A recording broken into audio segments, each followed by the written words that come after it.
Hello everyone, welcome to SSTE classes once again. I am Mrs. Sarita, your SST teacher. Students, hope you all are fit and fine.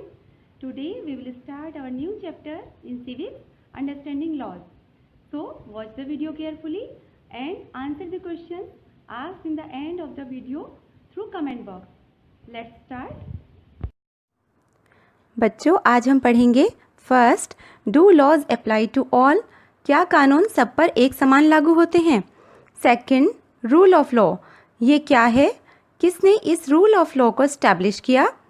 Third, law and order in ancient India, प्राचीन भारत में किस तरह के laws थे, कैसे उन rules को follow कराया जाता था, ये पढ़ेंगे।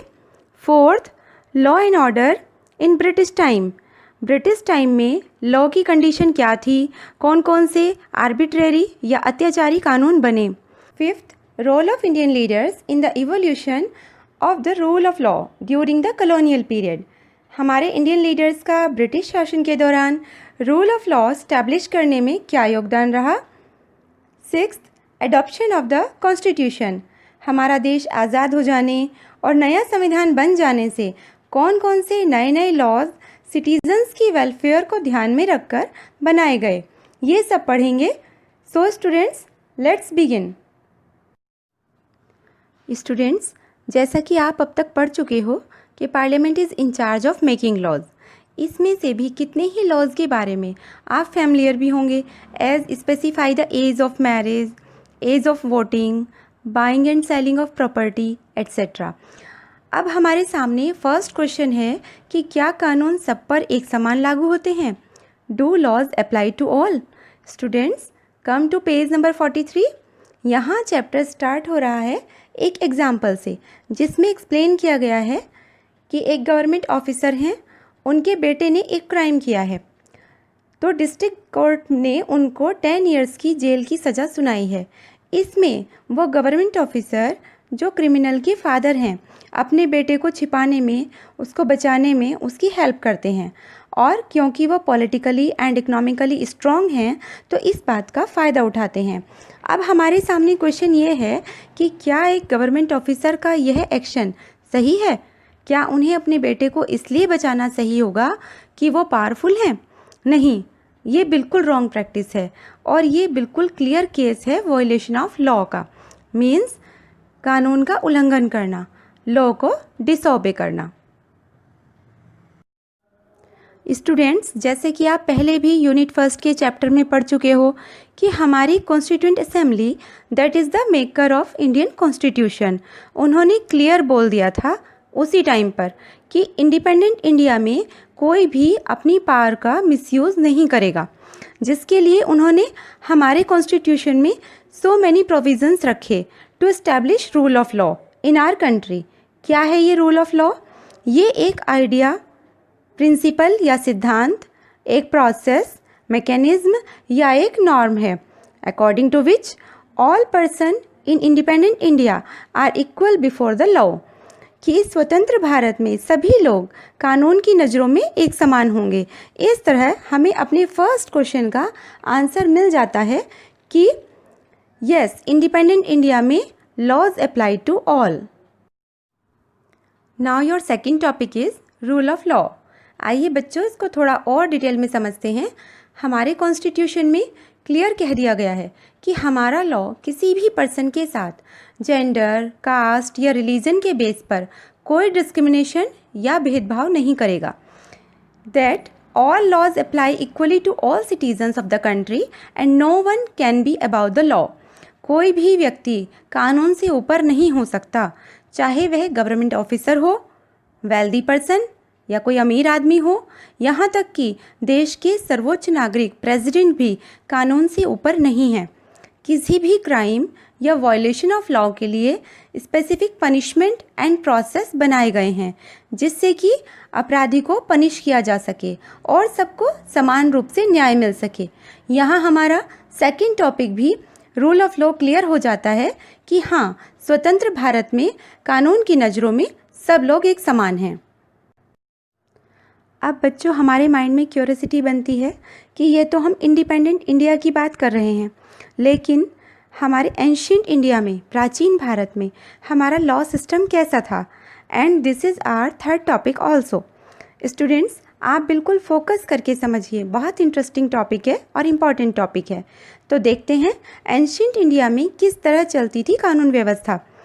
उस समय कोई परफेक्ट रूल नहीं था, असंख्य कानून बने थे और हमारी सोसाइटी में माइट इज़ राइट की थ्योरी चलती थी। बच्चों, आपने वो कहावत सुनी होगी, जिसकी लाठी उसकी भैंस। It means strong person society के ऊपर अपना अधिकार रखता था। अक्सर लॉज एक दूसरे से टकराते रहते थे, मीन्स ओवरलैपिंग होती थी, क्योंकि डिफरेंट कम्युनिटीज़ के लोग अलग अलग लॉज फॉलो करते थे और एक कम्युनिटी में जो सही माना जाता था कई बार दूसरी कम्युनिटी में गलत हो सकता था। फॉर एग्ज़ाम्पल, जैसे पर्दा सिस्टम लोअर कास्ट में कंपलसरी था और उसको अच्छा माना जाता था, पर अपर कास्ट में उसको बुरा मानते थे और कोई भी उसको फॉलो नहीं करता था। इसी तरह और दूसरे लॉज में भी ये इनइक्वालिटी देखने को मिलती थी। स्टूडेंट्स, जैसे कि आप जानते ही हैं कि इंडिया में कास्ट सिस्टम एंशियंट टाइम से चला आ रहा है। Upper caste, lower caste, rich poor, इन सब प्रैक्टिसेस ने सोसाइटी के स्ट्रक्चर या संरचना को स्पॉइल कर दिया था। एंशियंट इंडिया में हमारी सोसाइटी में जो व्यक्ति क्राइम करता था उसे पनिशमेंट उसके कास्ट और सोशल स्टेटस को देखकर दिया जाता था। फॉर एग्ज़ाम्पल, सेम क्राइम के लिए अगर क्रिमिनल अपर कास्ट या रिच फैमिली को बिलोंग करता था तो सिर्फ वार्निंग और कभी कभी थोड़ा फाइन लेकर छोड़ दिया जाता था। And on the other hand, यदि क्रिमिनल लोअर कास्ट या पुअर फैमिली को बिलोंग करता था तो उसे सिवियर पनिशमेंट या कड़े से कड़ा दंड दिया जाता था और उससे बहुत अधिक फाइन लिया जाता था। तो बच्चों, आप जान गए होंगे कि ऐसी चल रही थी हमारे प्राचीन भारत की कानून व्यवस्था। यहाँ हमारा थर्ड टॉपिक क्लियर हो जाता है। ओके बच्चों, now your fourth topic is the law and order in British time. Students, फिर अंग्रेज़ लोग भारत में आ गए और उन्होंने हमारे इंडिया पर कंट्रोल कर लिया। आइए अब समझते हैं कि ब्रिटिश टाइम या अंग्रेजी शासन में हमारे देश में लॉ एंड ऑर्डर की कैसी कंडीशन थी। यहाँ पर ये बात आपको क्लियर कर दें कि कुछ हिस्टोरियंस का मानना है कि ब्रिटिश शासन बहुत अच्छा था। उन्होंने ही यहाँ पर first time rule of law introduce किया। बच्चों, रूल ऑफ लॉ तो आप समझ ही गए हैं, that all are equal before the law. लेकिन कुछ हिस्टोरियंस या इतिहासकारों का मानना है कि ब्रिटिश शासन में तो तानाशाही थी, किसी को अपनी बात कहने का, अपनी आवाज़ उठाने का अधिकार नहीं था। इसका सबसे बड़ा एग्जाम्पल सेडिशन एक्ट 1870 है, जो ब्रिटिश द्वारा इंडिया में लागू किया गया। क्या है ये एक्ट? क्या होता था इस एक्ट में? इस एक्ट के according, if any person protesting or criticizing the British government could be arrested without due to trial. It means यदि कोई व्यक्ति ब्रिटिश गवर्नमेंट का विरोध करता था, उसकी आलोचना या बुराई करता था, तो उसको तुरंत अरेस्ट कर लिया जाता था बिना किसी मुकदमे के। मीन्स उसको जज के सामने अपनी बात कहने का, अपनी सफाई देने का मौका भी नहीं मिलता था और एक बार जेल में डालने के बाद ये किसी को मालूम नहीं होता था कि वो जेल से कब बाहर आएगा। ब्रिटिश टाइम में इंडियंस पर अत्याचार करने के लिए इसी तरह के सो मैनी लॉज बनाए गए थे। Now your fifth topic is role of Indian leaders to establish the rule of law during the colonial और British period. It is on page number 44 in NCERT book. बच्चों, अब बात करते हैं अपने ग्रेट इंडियन लीडर्स की, जिन्होंने हजारों मुसीबतें झेलते हुए, ब्रिटिश के घोर अत्याचारों को सहते हुए कंटिन्यूसली ब्रिटिश के तानाशाही शासन का विरोध किया, उसकी कड़ी आलोचना की और अपने देश में equality and rule of law लाने के लिए लंबी लड़ाई लड़ते रहे। स्टूडेंट्स, यहाँ आप इमेजिन कीजिए, अगर हमारे ग्रेट इंडियन लीडर्स ने निस्वार्थ भाव से देश के लिए लड़ाई ना लड़ी होती तो आज हम भी गुलामी की जंजीरों में जकड़े हुए होते। उनके निस्वार्थ भाव को हम दिल से सैल्यूट करते हैं। धीरे धीरे 19th सेंचुरी के एंड तक सभी इंडियंस जो लीगल प्रोफेशन में थे, उन्होंने इस लड़ाई को ज्वाइन कर लिया और डिमांड रखी कि ब्रिटिश कोर्ट में सभी इंडियंस को रेस्पेक्ट दी जाए। उन्होंने इंडियंस को सुरक्षा प्रदान करने के लिए ब्रिटिश द्वारा बनाए गए लॉज को अपने अकॉर्डिंग यूज़ करना शुरू कर दिया। इंडियन जजेस ने भी अपने इंडियन भाइयों के फेवर में डिसीजन देकर इम्पोर्टेंट रोल प्ले किया। इस तरह सभी लोगों के द्वारा किए गए अथक प्रयासों से धीरे धीरे ब्रिटिश कॉलोनियल पीरियड में रूल ऑफ लॉ इस्टेब्लिश करने के प्रयास किए गए। इसकी शुरुआत तो ब्रिटिश टाइम में ही हो गई थी, लेकिन पूरी तरह से ये आफ्टर इंडिपेंडेंस ही लागू हो पाया। Here we have cleared our 5th topic. Now come to page number 45. Here is your 6th and last topic of the first part of this chapter, adoption of the constitution. आइए इसको समझते हैं। After independence, with the adoption of the constitution, it means हमारे leaders की मेहनत रंग लाई और 15 अगस्त 1947 को हमें आज़ादी मिली। हमारे लीडर्स के कठिन परिश्रम से लगभग 3 years, exact period 2 years, 11 months and 18 days में हमारा कॉन्स्टिट्यूशन बनकर तैयार हुआ और 26 जनवरी 1950 को इसको एनफोर्स या लागू कर दिया गया।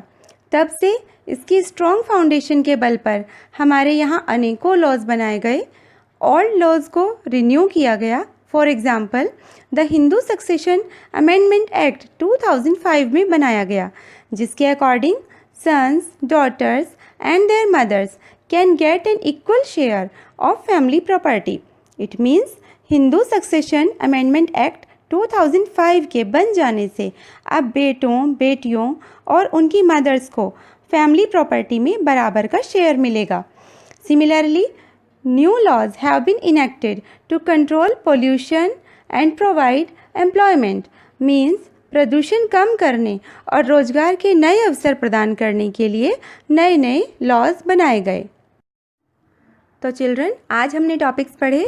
Do laws apply to all, rule of law, law and order in ancient India and in British period, और हमारे इंडियन लीडर्स ने रूल ऑफ लॉ के इस्टेब्लिशमेंट में कितना इम्पॉर्टेंट रोल प्ले किया। एंड आफ्टर इंडिपेंडेंस हमने अपना कॉन्स्टिट्यूशन अडॉप्ट कर जनता के वेलफेयर में नए नए लॉज बनाए, ये देखा। Now students, it's the time to check your knowledge. Answer the asked questions with yes or no in the comment box. According to you, should a politically and economically powerful person misuse his or her powers to defend a criminal? क्या एक राजनीतिक और आर्थिक रूप से powerful person को किसी अपराधी को बचाने के लिए अपनी पावर्स का मिसयूज़ करना चाहिए? And is rule of law good for a country? क्या रूल ऑफ लॉ किसी भी कंट्री के लिए अच्छा है? आपने रूल ऑफ लॉ के बारे में इतना कुछ पढ़ा है, तो अकॉर्डिंग टू यू किसी भी देश के लिए रूल ऑफ लॉ अच्छा है या नहीं? Students, this is the end of the first part of this chapter. Hope you have understood it properly. See you in the next video. Take care. Thank you.